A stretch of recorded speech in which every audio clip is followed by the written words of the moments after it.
Hello বন্ধুরা, তো দেখতেই পাচ্ছ রথ দেখতে পেয়ে গেছি আমি। রথের দড়ি ধরে আছি আমি। আমার তো খুব ভালো লাগছে। শম্ভু তখন একটু ভিডিও করছিল। দুজনে মিলেও আমরা রথ একসাথে টেনেছি। তো ভাষা জানি না জানি ভিতরে ঢুকে গেছি আমি। দেখতে পাচ্ছ ভিতরে ঢুকে আমি কোনো মতে দড়ি ছাড়িনি। আমি বলে আমি তো ধরে নিয়ে যাবোই। দিয়ে তারপরে কিছুক্ষণ দাঁড়ালাম। কিছুক্ষণ দাঁড়িয়ে ওখানে ঠাকুর প্রসাদ দিচ্ছিলো দেখো। তারপরে ওগুলো নিলাম। নেওয়ার পরে আবার আলাদা এখানেও ঠাকুর প্রসাদ দিয়েছে। গাড়িয়ে আবার পেছনের গাড়িতে আবার পায়েস ছিল, সেটাও দিয়েছে, কিন্তু এখানেও আবার দিচ্ছিল।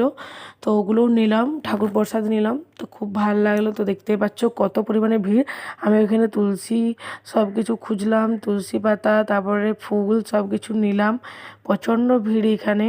খুব ভাল লাগছে। তো দুজনে মিলে চলে গেছি। তারপরে একবার পেছনের দিকে তাকাচ্ছি আমি, বলি শম্ভু আছে তো, হারিয়ে গেল, আমি তো খুঁজে পাবো না এত ভিড়ের মধ্যে। তো দেখতেই পাচ্ছ দুজনে মিলে যাচ্ছে। আমি কিন্তু ওকে চোখের আড়াল করিনি। আমি বলে কোনো মতে যদি হারিয়ে যাই আমি এত বড় জায়গায়, আমি তো একা বাড়ি যেতেও পারবো না। তো দেখতেই পাচ্ছ। বাই।